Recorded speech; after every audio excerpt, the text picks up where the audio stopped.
lesson 2 casharka labaad. Welcome kusoo dhawow English to Somalia. English iyo Soomaali kusoo dhawow lesson 2 casharka labaad. Prepared by waxaa diyaariyay teacher Hassan Mohammed Hassan. Macalin Hassan Mohammed Hassan ayaa diyaariyay. Thanks for watching. Lesson 2 casharka labaad.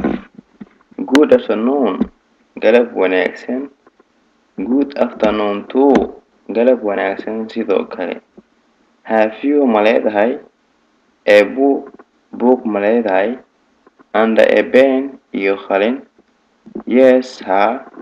I have waan leeyahay a book waan leeyahay and a pen iyo qalin.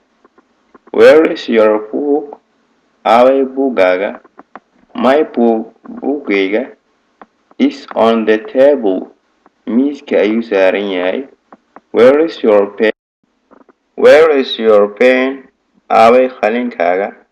My pen qalinkayga is in wuxuu ku jiraa my hand gacantayda.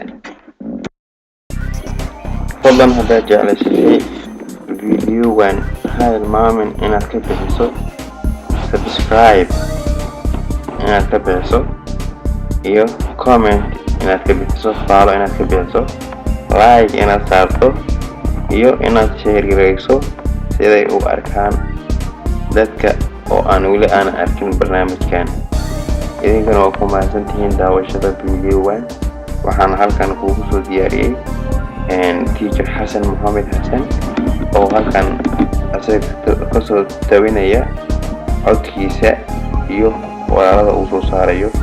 inshaa Allah waxaan ku wada kulmi doonaa lesson 3 inshaa Allah.